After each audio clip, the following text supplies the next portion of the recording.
안녕하세요. 대기업에서 항공산업을 담당하고 있는 담당 멘토 김기동입니다. 자, 오늘은 대한항공 저와 함께 자세하게 살펴보도록 할 텐데요. 대한항공 같은 경우에는 아시아나 화물과의 합병을 3년 이상 이렇게 끌고 있는 상황이죠.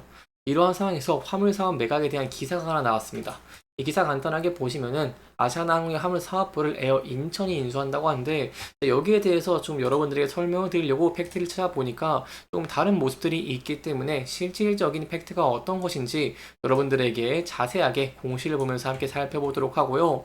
그 이후에 대한항공 같은 경우에는 자회사인 한젠 인터내셔널의 빚을 상환했다고 하는데, 여기에 대한 내용도 살펴보도록 하겠습니다. 마지막으로 대한항공의 차트를 저와 함께 간단하게 보시면요. 이렇게 반등을 하는 모습 중에서 소폭 조정을 받고 있는 모습을 보여주고 있습니다. 여기 이제 저희가 함께 이렇게 좀 선을 그어 보면은 향후 어떠한 대응 전략을 짜는 게 좋을지 이런 전략들도 함께 짤 수 있기 때문에 여기에 대한 내용들도 함께 자세하게 살펴보도록 할 테니까요. 영상 시청해 주시기 전에 구독과 좋아요 한 번씩만 눌러 주시기를 부탁드리도록 하겠습니다. 일단 기사 내용부터 간단하게 살펴보도록 하겠습니다. 이 기사 내용을 보면은 아시아나항공 화물 사업부의 새 주인으로 이 에어 인천이 선정이 되었다는 내용이 나왔는데요. 세부적으로 보면은 이렇게 대한항공과 아시아나항공의 화물 사업부 인수에 뛰어드는 각 후보들의 자격 조건과 인수 후의 운영 계획 등을 검토한 끝에 이 에어 인천을 우선 협상으로 내장했다라고 보고 있습니다. 이 대한항공 측 같은 경우에는 오는 17일 이사회를 열어서 매안을 최종 승인해서 에어 인천을 측에 좀 통보할 예정이다라고 보고 있는데요. 이 제목을 보면은 인수한다라고 되어 있는데 실질적인 내용을 보면은 우선 협상자로 내정이 됐다라는 것입니다. 이 세부적인 내용을 살펴보면은 에어 인천이 이렇게 매각가 지분 기준으로 약 5천억 원, 이 부채를 포함해서 1조 원에 달한다라고 좀 보이기도 했고, 인수를 위해서 이렇게 경합을 벌였다라고 나와 있습니다. 그다음에 실질적으로 이렇게 좀 정해진 내용들이 있을까요? 여기에 대해서 저희가 좀 함께 살펴보면은 제가 아시아나항공 공시에서 좀 많이 가져왔습니다. 이 공시를 좀 살펴보면은 이렇게 풍문 또는 보도에단의 해명이 있다라고 하는데, 좀 살펴보겠습니다. 이 에어 인천 아시아나항공 화물 사업 매각 우선 협상자 대상 선정에 대해서 이 미확정 공시를 냈습니다. 이 위의 내용들은 이 유럽에서 이렇게 합병 승인을 하기 위해서 화물 사업에 대한 매각 절차를 진행 중이다라는 것이고요. 세부적인 내용은 바로 이 화물 운송 사업 매수인 간에 체결되는 계약이기 때문에 인수인인 대한항공의 계획 하에 진행이 된다라고 하고, 이 대한항공의 공지에서 좀 보라고 했습니다. 여기에 대해 제가 좀 가져왔습니다. 함께 살펴보도록 하면요. 일단 이 화물 사업, 유럽의 화물 사업을 좀 이렇게 인수를 하라는 이런 내용들이 있었는데, 유럽에서 합병을 위해서 매각을 하는 내용에 대해서 절차를 진행 중이다라고 하고요. 여기에 대해서 좀 지켜볼 포인트가 이것입니다. 바로 대한항공이 에어 인천을 화물 매각 거래의 우선 협상자로 이렇게 선정을 하고요. 본건 화물 매각 거래 관련 필요한 사항 등을 규정하기 위해서 양해각서 MOU를 체결했다라고 하는 것인데요. 여기에 대해 제가 두 가지 좀 중요해서 자세하게 설명드리도록 하겠습니다.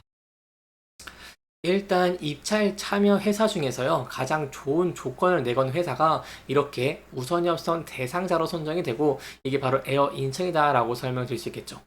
보통 우선 협상자가 되면요, 일정 기간 동안 우선적으로 협상을 임할 수 있는 권리를 가진다라고 할 수 있겠고요. 두 번째로 중요하게 받는 포인트가 이 MOU입니다. 이 MOU 양해각서는 일정 기간 동안 우선 협상관을 부여하고 이 배타적인 협상을 한다는 당사자 간의 약속입니다. 하지만 꼭 저희가 알아야 되는 것이 이 양해각서가 본 이 계약서의 내용이 되는 것이 아닙니다. 이 신의성실의 원칙에 따라서 협상을 진행해야 하지만 법적인 구속력이 없는데요. 그렇기 때문에 에어 인천 측에서 나중에 협상을 잘 안 한다고 한다면 이러한 우선 협상자에서 탈피를 하고 이 화물 매각에 참여를 입찰을 하지 않을 수도 있다라고 볼 수 있겠습니다. 따라서 이 법적인 제재가 없다라고 할 수 있겠고, 하나 저희가 좀 추가적으로 알면 좋은 것이 못 뚜렷한 이유 없이 양의 내용을 파기할 경우는 도덕적으로는 비난을 받을 수가 있습니다.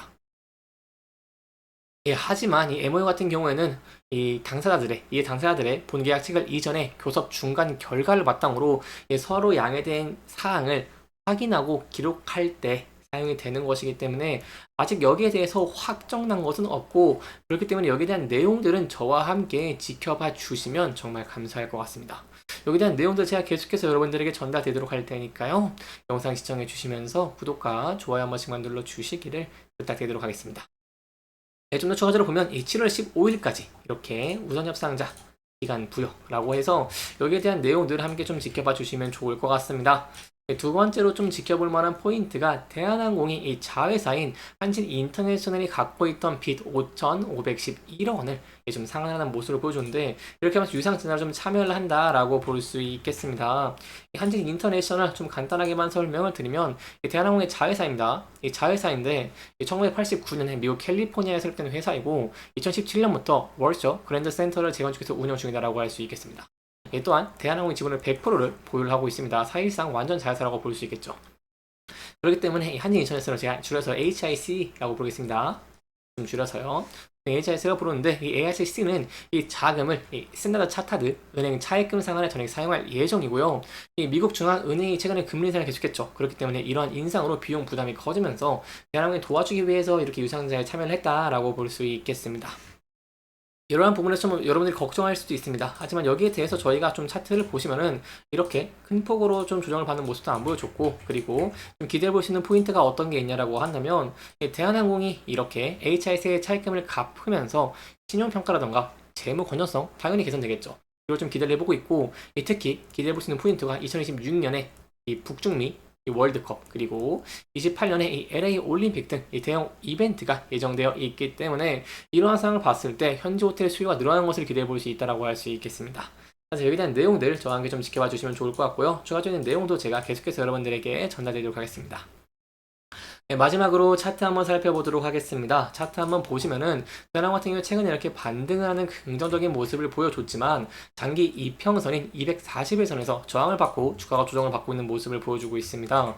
그래서 이 부근대에서야 대응 전략을 짜는 것이 굉장히 중요할 것 같은데요. 이 부근대에서 좀 더 주가가 하락을 하는 모습을 보여주게 된다고 한다면 전에 지지를 받은 라인대들에서, 그리고 저희가 함께 그어본 추세선에서 지지를 받을 수 있을지 함께 지켜보시는 게 중요할 것 같고요. 그 이후에 하락하게 된다고 한다면 전 저점 부근에서 지지를 받을 수 있을지도 살펴보는 것이 중요할 것 같습니다. 다만 합병이 좀 더 가시가 된다거나 앞서 말씀드린 피크아웃 우려 해소 등 긍정적인 전망들이 각광을 받으면서 주가가 상승하는 모습을 보여주게 된다고 한다면 앞서 저항을 받았고 매물대가 많이 쌓이는 이 라인대 돌파를 할 수 있을지 함께 지켜보시는 게 중요할 것 같고요. 돌파 후에는 단기적 고점 부분까지 열려있다는 부분도 염두에 두시면 좋을 것 같습니다. 이렇게 이번 영상에서는요, 저희가 대한항공의 아시아나항공 매각에 대한 현황들, 그리고 지켜봐야 되는 포인트에 대한 내용들까지 함께 짚어보면서 진행을 했고요. 해당 영상은 개인적인 의견이 많이 들어갔기 때문에 투자자분들의 주관적인 생각과 해당 내용을 토대로 현명한 선택을 하시면 좋을 것 같습니다. 이렇게 영상 잘 보셨다면 좋아요와 구독 부탁드리면서 오늘 영상 마무리하도록 하겠습니다. 끝까지 시청해주셔서 감사합니다.